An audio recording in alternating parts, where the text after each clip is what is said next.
अमरावती विधान परिषदेसाठी सध्या आता अकोल्याच्या बाजोऱ्यांचं नाव सध्या चर्चेत आहे। गेल्या 3 वेळा त्यांनी अकोल्याचं प्रतिनिधित्व केलेलं आहे। आपल्यासोबत स्वतः बाजोरी आहेत। सर, मला सांगाल की सध्या तुमचं नाव सध्या अमरावतीमध्ये चर्चेत आहे, काय सांगाल?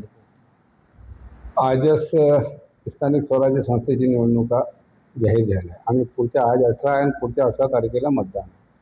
खऱ्या अर्थाने अकोला, बुलढाणा, वाशिममध्ये मी 18 वर्ष स्थानिक स्वराज्य संस्थेच्या आमदार, विधान परिषद सदस्य होतो आणि माझा मुलगा विपुल बाजोरी हिंगोली, परभणीमध्ये आमदार होता आणि ते नगरपालिकेची निवडणुका न झाल्यामुळे थांबलेला होता। आता हिंगोली आणि परभणीमध्ये आमच्या सिटिंग आहेच आणि त्याचबरोबर अमरावतीच्या काही नगरसेवकांनी, ते सर्वपक्षीय नगरसेवकांनी आग्रह केला की साहेब, आमच्या अमरावतीमध्ये तुम्ही उभे राहिले तर आम्ही तुमच्या सोबत आहे।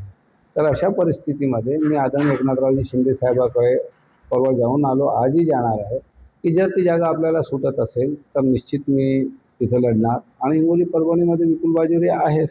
तर आता शेवटी निर्णय घेण्याचे अधिकार आदरणीय एकनाथरावजी शिंदे साहेबांना आहे की ते अमरावतीचा निर्णय घेतात, की हिंगोली परभणीच्या घेतात, की माझ्या घेतात, की विपुलच्या घेतात। खऱ्या अर्थाने हा पक्षश्रेष्ठी आम्हाला जो आदेश देईल तो तुमच्याकडे 2-4 दिवसामध्ये आम्ही देऊ। अशी तिथे चर्चा आहे की काही नगरसेवकांनी तुमच्याशी संपर्क साधला आणि त्यांनी तुम्हाला मागणी केली। मला तिथं सर्वपक्षीय नगरसेवकांमध्ये 15 ते 20 नगरसेवकांचे फोन आले, आजही आले आणि सातत्याने सुरू आहे की साहेब, तुम्ही अमरावती लढतायत का? आम्ही तुमच्या सोबत आहे, पक्षाच्या नाव घेणं बरोबर होणार नाही। इतर पक्षाच्याही लोकांनी सांगितलं की आम्ही तुमच्या सोबत आहे। म्हणजे आज कोणत्याही पक्षाला सांगितलं तर त्यांना असं वाटेल की बाबा आम्ही लगेच मग नेते येतात की आम्ही कुठं सांगितलं। अरे बाबा, तुमच्या कार्यकर्त्यांनी सांगितलं ना, आता त्या कार्यकर्त्याचे नाव आपण घेतलं तर नेते येतात, नेत्याच्या घेतलं तर कार्यकर्ते म्हणतात। म्हणून ती बाब अशी आहे की नगरसेवकांच्या मागील 20 वर्षामध्ये अतिशय चांगल्या उत्तम प्रतीने आपण कामं केले, त्या नगरसेवकांची पावती म्हणून आज अमरावतीचे लोक म्हणतात की तुम्ही इथं निवडणुका लढा। काही नेत्यांशी माझं बोलणं झालं, त्यांनी सांगितलं की मला असं वाटतं की सोयीस्कर होईल, नगरसेवकांची अपेक्षा आहे। आता शेवटी ही अपेक्षा आहे की काय होणार आदरणीय एकनाथरावजी शिंदे साहेबांच्या हातात। अशी चर्चा आहे की तुम्ही रवी राणांची भेट घेतली आहे, तुम्ही त्यांच्याशी चर्चा झाली आहे का? आता 15 वर्ष नगरसेवक, 20 वर्ष आमदार, या 35 वर्षामध्ये या महाराष्ट्रामध्ये कोणता आजी माजी मंत्री आणि आमदार माझा मित्र नाही? एखाद्याचं नाव तुम्ही सांगा, मी सांगतो की हा माझा मित्र नाही का कोण? सर्व आता अकोल्यामध्ये काय पूर्ण महाराष्ट्रामध्ये आता 25 वर्षामध्ये संबंध सर्वांचेच होतात।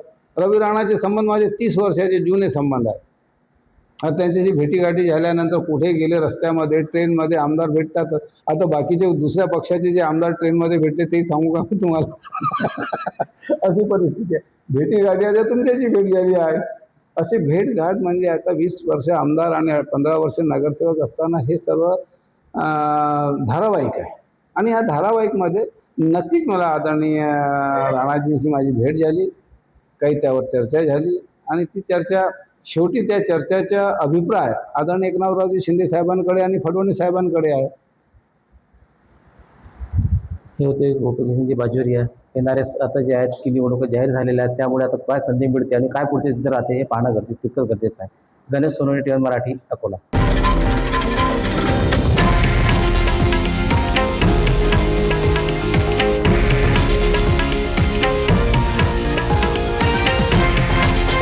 हे आहे देशातील नंबर 1 न्यूज नेटवर्क आणि आपण पाहत आहात TV9 मराठी, एकमेव।